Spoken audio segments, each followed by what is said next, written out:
इससे अधिक बलवती और कौन सी व्यथा होगी जिस दुख को पाकर प्राण शरीर को छोड़ेंगे।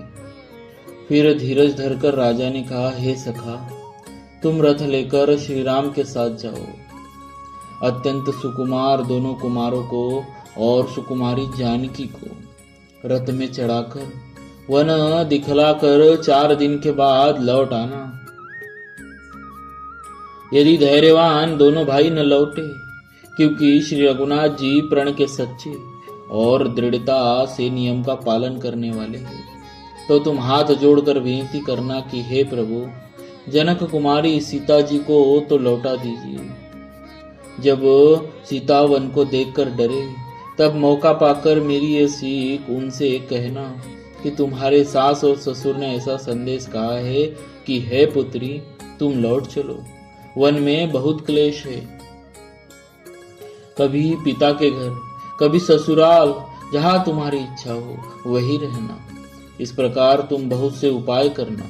यदि सीता जी लौट आई तो मेरे प्राणों को सहारा हो जाएगा, नहीं तो अंत में मेरा मरण ही होगा। विधाता के विपरीत होने पर कुछ वश नहीं चलता। हा राम, लक्ष्मण और सीता लाकर दिखाओ। ऐसा कहकर राजा मूर्छित होकर पृथ्वी पर गिर पड़े। सुमंत्र जी राजा की आज्ञा पाकर सिर नवाकर और बहुत जल्दी रथ जुड़वाकर वहां गए, जहां नगर के बाहर सीता जी सहित दोनों भाई थे। तब वहां पहुंचकर सुमंत्र ने राजा के वचन श्री रामचंद्र जी को सुनाए और विनती करके उनको रथ पर चढ़ाया। सीता जी सहित दोनों भाई रथ पर चढ़कर हृदय में अयोध्या को सिर नवाकर चले।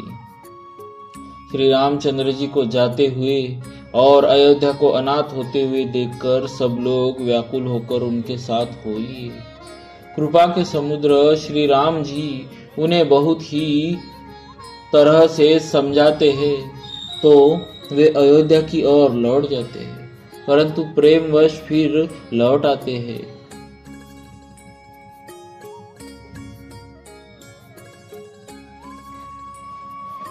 अयोध्यापुरी बड़ी डरावनी लग रही है, मानो अंधकारमयी कालरात्रि ही हो।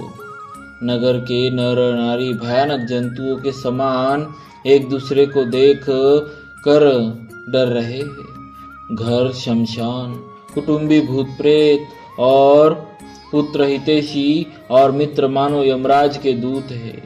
बगीचों में वृक्ष और बेले कुम्हला आ रही है। नदी और तालाब ऐसे भयानक लगते हैं कि उनकी ओर देखा भी नहीं जाता। करोड़ों घोड़े, हाथी, खेलने के लिए पाले हुए हिरन, नगर के गाय, बैल, बकरी आदि पशु, पपीहे, मोर, कोयल, चकवे, तोते, मैना, सारस, हंस और चकोर श्री राम जी के वियोग में सभी व्याकुल हुए जहां तहां ऐसे चुपचाप स्थिर होकर खड़े हैं, मानो तस्वीरों में लिखकर बनाए हो। नगर मानो फलों से परिपूर्ण बड़ा भारी सघन वन था।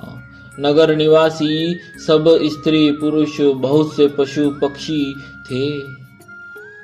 अर्थात अवधपुरी अर्थ, धर्म, काम, मोक्ष चारों फलों को देने वाली नगरी थी और सब स्त्री पुरुष सुख से उन फलों को प्राप्त करते थे। विधाता ने कैकेयी को भिलिनी बनाया, जिसने 10 दिशाओं में दुसह दावाग्नि भयानक आग लगा दी। श्री रामचंद्र जी के विरह की इस अग्नि को लोग सह न सके। सब लोग व्याकुल होकर भाग चले। सबने मन में विचार कर लिया कि श्री राम जी, लक्ष्मण जी और सीता जी के बिना सुख नहीं है। जहाँ श्री राम जी रहेंगे वही सारा समाज रहेगा। श्री रामचंद्र जी के बिना अयोध्या में हम लोगों का कुछ भी काम नहीं है। ऐसा विचार दृढ़ करके देवताओं को भी दुर्लभ सुखों से पूर्ण घरों को छोड़कर सब श्री रामचंद्र जी के साथ चल पड़े। जिनको श्री राम जी के चरण कमल प्यारे हैं, उन्हें क्या कभी विषय भोग वश में कर सकते हैं। बच्चों और बूढ़ों को घरों में छोड़कर सब लोग साथ हो लिए। पहले दिन श्री रघुनाथ जी ने तमसा नदी के तीर पर निवास किया। प्रजा को प्रेमवश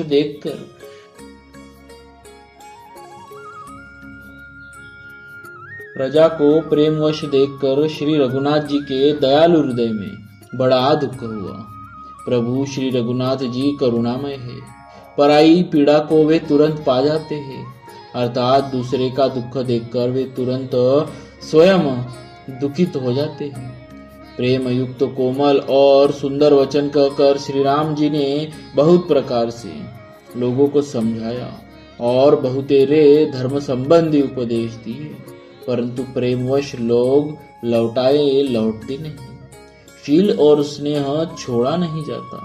श्री रघुनाथ जी असमंजस के अधीन हो गए, दुविधा में पड़ गए। शोक और परिश्रम, थकावट के मारे लोग सो गए और कुछ देवताओं की माया से भी उनकी बुद्धि मोहित हो गई। जब दोपहर रात बीत गई तब श्री रामचंद्र जी ने प्रेम पूर्वक मंत्री सुमंत्र से कहा, हे तात, रथ के खोज मारकर अर्थात पहियों के चिन्हों से दिशा का पता न चले, इस प्रकार रथ को हाकिए और किसी उपाय से बात नहीं बनेगी। शंकर जी के चरणों में सिर नवाकर श्री राम जी और लक्ष्मण जी और सीता जी रथ पर सवार हुए। मंत्री ने तुरंत ही रथ को इधर उधर खोज छिपा कर चला दिया। सवेरा होते ही सब लोग जागे तो बड़ा शोर मचा कि श्री रघुनाथ जी चले गए, कहीं रथ का खोज नहीं पाते। सब हा राम पुकारते हुए चारों ओर दौड़ रहे हैं, मानो समुद्र में जहाज डूब गया हो, जिससे व्यापारियों का समुदाय बहुत ही व्याकुल हो उठा। वे एक दूसरे को उपदेश देते हैं कि श्री रामचंद्र जी ने हम लोगों को क्लेश होगा यह जानकर छोड़ दिया। वे लोग अपनी निंदा करते हैं और मछलियों की सराहना करते हैं, कहते हैं श्री रामचंद्र जी के बिना हमारे जीने को धिक्कार है। विधाता ने यदि प्यारे का वियोग ही रचा तो फिर उसने मांगने पर मृत्यु क्यों नहीं दी। इस प्रकार बहुत से प्रलाप करते हुए वे संताप से भरे हुए श्री अयोध्या जी में आए। उन लोगों के विषय वियोग की दशा का वर्णन नहीं किया जा सकता। 14 साल की अवधि की आशा से ही वे प्राणों को रखे हैं। सब स्त्री पुरुष श्री रामचंद्र जी के दर्शन के लिए नियम और व्रत करने लगे और ऐसे दुखी हो गए जैसे चकवा चकवी और कमल सूर्य के बिना दीन हो जाते हैं। सीता जी और मंत्री सहित दोनों भाई श्रृंगवेरपुर जा पहुंचे। वहां गंगा जी को देखकर श्री राम जी रथ से उतर पड़े और बड़े हर्ष के साथ उन्होंने दंडवत की। लक्ष्मण जी, सुमंत्र जी और सीता जी ने भी प्रणाम किया।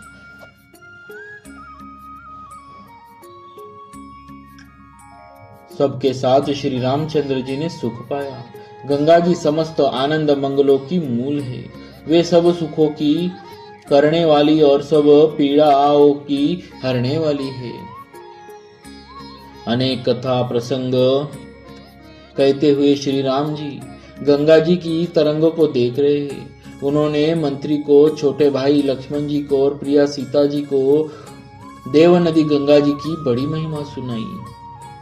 इसके बाद स्नान किया, जिससे मार्ग का सारा श्रम थकावट दूर हो गया और पवित्र जल पीते ही मन प्रसन्न हो गया। जिनके स्मरण मात्र से बार बार जन्म और मरने का महान श्रम मिट जाता है, उनको श्रम होना यह केवल लौकिक व्यवहार नरलीला ही है। बोलिए श्री सीताराम जी महाराज की जय। भक्त